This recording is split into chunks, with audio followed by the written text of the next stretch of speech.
आज की वीडियो में मैं आपसे कुछ ऐसे हाई वैल्यू ट्रांजैक्शंस के बारे में बातें करने वाला हूं जहां पर अगर आपने इन्वेस्टमेंट कर दिया है, चाहे वो सोच समझ कर ही हो या फिर ना समझी से हो, तो आपको इनकम टैक्स डिपार्टमेंट की तरफ से नोटिस आ सकती है।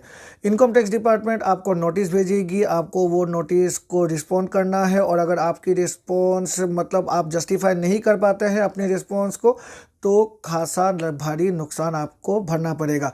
आपको पेनल्टी पे करना पड़ेगा और कुछ कुछ केस में तो आपको जेल भी हो सकती है। तो ये जो भी ट्रांजैक्शन है इसको काफ़ी सोच समझ के आपको करनी चाहिए।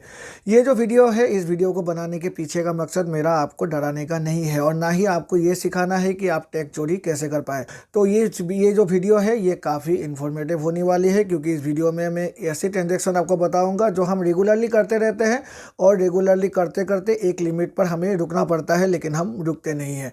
तो आज की वीडियो को आप अच्छी तरह से देखिए और अंत तक देखिए, क्योंकि आज की वीडियो आपको काफ़ी ज़्यादा फायदा पहुंचाने वाला है। नमस्कार दोस्तों, मेरा नाम है विराज और आपका स्वागत है मेरे चैनल विराज की बातें में। तो चलिए आज की वीडियो को फटाफट शुरू करते हैं।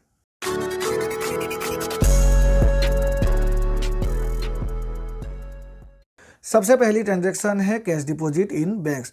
अगर हमने किसी बैंक में अपनी एक सेविंग अकाउंट खुलवा रखी है और उस सेविंग अकाउंट में हम 10 लाख या फिर 10 लाख से ऊपर की कैश ट्रांजैक्शन कर रहे हैं फाइनेंशियल ईयर में, तो बैंक हमारी उन ट्रांजैक्शन की रिपोर्ट को इनकम टैक्स डिपार्टमेंट पे भेज देती है और उसके बाद इनकम टैक्स की तरफ से नोटिस आ सकती है। दूसरी ट्रांजैक्शन है टर्म डिपॉजिट इन बैंक्स। अगर हमने बैंकों में अपनी एक या एक से ज़्यादा टर्म डिपॉजिट खुलवा रखी है और उस टर्म डिपॉजिट को खुलवाते समय एक फाइनेंशियल ईयर में हम 10 लाख या फिर 10 लाख से ऊपर कि जो भी डिपॉजिट है उसको कैश के तौर पर हम डिपॉजिट करते हैं, तो उस कैश ट्रांजैक्शन की रिपोर्ट को भी बैंक भेजती है इनकम टैक्स डिपार्टमेंट पे। 10 लाख तक तो ठीक है, 10 लाख से ऊपर की कैश डिपॉजिट जितनी होगी तो उस डिपॉजिट को बैंकों को रिपोर्ट करना पड़ता है इनकम टैक्स डिपार्टमेंट को, और उसके बाद फिर से इनकम टैक्स डिपार्टमेंट की तरफ से नोटिस आ सकती है। तीसरी ट्रांजैक्शन है करेंट अकाउंट की डिपॉजिट। अगर हमने करंट अकाउंट खुलवा रखी है किसी भी बैंक में और उस करंट अकाउंट में हम एक फाइनेंशियल ईयर में कैश ट्रांजैक्शन कर रहे हैं 50 लाख से ऊपर, तो जो बैंक है उसे रिपोर्ट करना पड़ता है 50 लाख से ऊपर की ट्रांजैक्शन को इनकम टैक्स डिपार्टमेंट की। 50 लाख से नीचे की ट्रांजैक्शन पर इनकम टैक्स डिपार्टमेंट को रिपोर्ट नहीं करना पड़ता है, लेकिन 50 लाख से ऊपर की ट्रांजैक्शन पर रिपोर्ट करना पड़ता है और उसके बाद इनकम टैक्स की तरफ से एक नोटिस आ सकती है। चौथी ट्रांजैक्शन है इमूवेबल प्रॉपर्टीज़ के ऊपर। अगर हम कोई ज़मीन बेच रहे हैं या फिर कोई ज़मीन खरीद रहे हैं और उसकी जो रजिस्ट्री वैल्यू है वो 30 लाख से ऊपर हो जाती है, तो जो रजिस्टर है वो तो उस ट्रांजैक्शन को रिपोर्ट करना पड़ता है और वो जो रजिस्टर है वो रिपोर्ट करता है इनकम टैक्स डिपार्टमेंट का। 30 लाख से नीचे की जो रजिस्ट्री होती है वहाँ पर जो भी रजिस्टर है उसको कुछ भी रिपोर्ट नहीं करना पड़ता। ये रिपोर्ट सिर्फ 30 लाख से ऊपर की रजिस्ट्री वैल्यू पर ही करनी पड़ती है। पांचवी ट्रांजैक्शन जो बैंकों को रिपोर्ट करनी पड़ती है वो होती है अगर कोई व्यक्ति 10 लाख या फिर 10 लाख से ऊपर की कैश ट्रांजैक्शन करता है कोई भी डिमांड ड्राफ्ट बनाने के लिए या फिर प्री पेमेंट इंस्ट्रूमेंट जो कि रिजर्व बैंक ऑफ इंडिया की होती है उनको बनाने के लिए, तो उन जो ट्रांजैक्शन है उस ट्रांजैक्शन को भी बैंकों को रिपोर्ट करनी पड़ती है इनकम टैक्स डिपार्टमेंट की। छठी ट्रांजैक्शन जो रिपोर्ट करनी पड़ती है वो रिपोर्ट करनी पड़ती है क्रेडिट कार्ड कंपनीज को।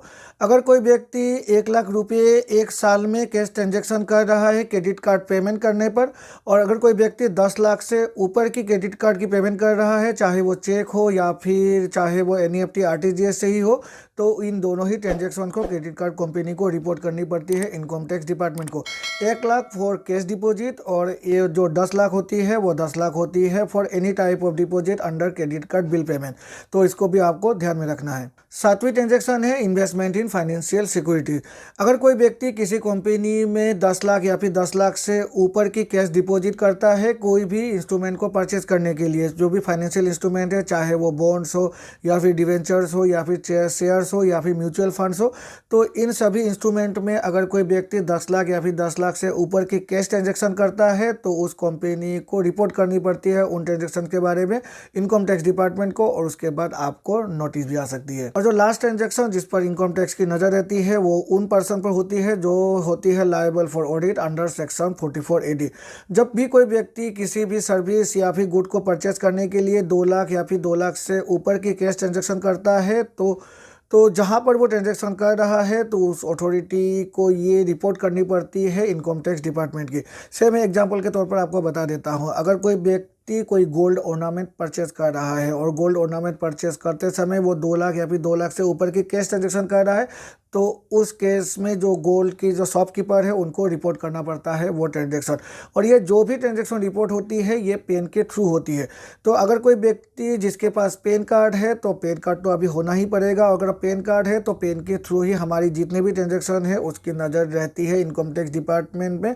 तो पेन कार्ड ही एकलौती ऐसी इंस्ट्रूमेंट है जिसके थ्रू इनकम टैक्स डिपार्टमेंट हमारे हर ट्रांजैक्शन पर नज़र रखती है।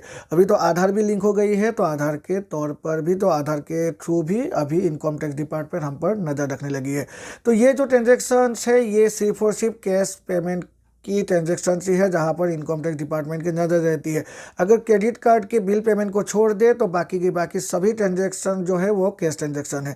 तो आप जितना हो सके 10 लाख या फिर 10 लाख से नीचे की ही कैश ट्रांजैक्शन बनाए रखिएगा। अपनी सभी सेविंग्स अकाउंट हो तो फिक्स डिपॉजिट या फिर अगर डीडी बनाना हो तो चेक या फिर कोई दूसरी इंस्ट्रूमेंट इस्तेमाल कीजिए, लेकिन कैश जितना हो सके उतना कैश ट्रांजैक्शन को घटा दीजिए। अगर कैश ट्रांजैक्शन को घटा देंगे तो इनकम टैक्स डिपार्टमेंट की तरफ से आपको कुछ भी नोटिस नहीं आएगा, लेकिन अगर आप कैश ट्रांजैक्शन को ऐसे ही चलाते रहेंगे तो इनकम टैक्स डिपार्टमेंट की तरफ से आपको नोटिस आएगा। और नोटिस को अगर आप जस्टिफाई नहीं कर पाएंगे अपनी रिस्पॉन्स में तो आपको काफ़ी भारी भरकम पेनल्टी पे करना पड़ेगा।